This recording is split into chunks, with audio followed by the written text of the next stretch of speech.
பயமுண்டாகட்டும். நேற்று நாம் தியானித்த வண்ணமாக தாயின் வயிற்றிலே பிரித்தெடுத்து அவருடைய நாமத்தை நம் மூலமாய் மையப்படுத்த தேவன் விரும்புவதாக நாம் பார்த்தோம். இந்த வேளையிலும் கூட கலாத்தியர் 2ஆம் அதிகாரம் 2ஆம் வசனம், நான் தேவ அறிவிப்பினாலே போய் புறஜாலத்திலே நான் பிரசங்கிக்க சுவிசேஷத்தை அவர்களுக்கு விவரித்து காண்பித்தேன். ஆயினும் நான் ஓடுகிறதும் ஓடினதும் வீணாகாதபடிக்கு எண்ணிக்கையுள்ளவர்களுக்கு தனிமையாக விவரித்து காண்பித்தேன் என்று சொல்லி பவுலினுடைய ஊழியத்தின் விவரங்களை அவர் சொல்வதை பார்க்கிறோம். எண்ணிக்கையுள்ள மக்களுக்கு தேவனுடைய காரியத்தை விவரித்து காண்பிப்பதாக அவர் சொல்கிறார். நான் ஓடினதும் வீணாய் போகாதபடிக்கு அவருடைய காரியங்கள் இருந்ததாய் பார்க்கிறோம். இன்றைக்கு நாம் பிரபலமாக யோசிக்கின்றோம்.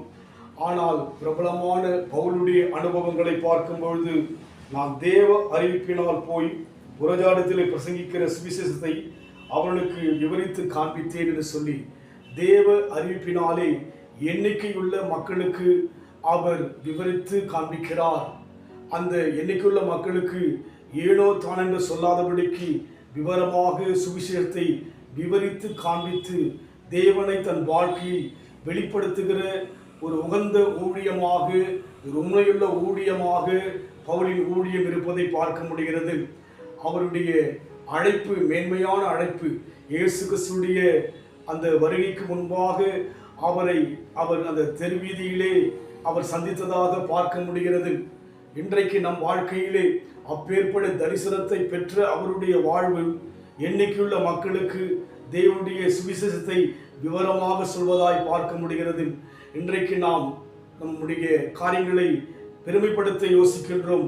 ஆனால் அவர் சொல்கிறார், எண்ணிக்கையுள்ள மக்கள் என்று சொல்லி வேதம் சொல்கிறது, என் நாமத்தினாலே எங்கே 2-3 பேர்கள் கூடியிருப்பீர்களோ அங்கே நான் வருவேன் என்று ஆண்டவர் வாக்கு கொடுத்திருக்கிறபடினாலே அதை விசுவாசித்து அந்த வார்த்தையை நம்பி அவர் எண்ணிக்கையுள்ள மக்களுக்கு விவரமாய் காரியங்களை சொல்வதாய் பார்க்கிறோம். அதுபோல் இன்றைக்கு நம் வாழ்க்கையில் கூட தேவனுடைய அழைப்பையும் தேவனுடைய ஊழியத்தையும் தேவனுடைய எந்த ஒரு காரியத்தையும் நாம் மனமுகந்து உண்மையோடு கூட தியாகத்தோடு கூட விவரமாக நாம் பகிர்ந்து கொள்ள, விவரமாக போதிக்க, விவரமாக தேவனை குறித்து நம் வாழ்க்கையில் அனுபவித்ததை சொல்ல தேவன் விரும்புகிறார்.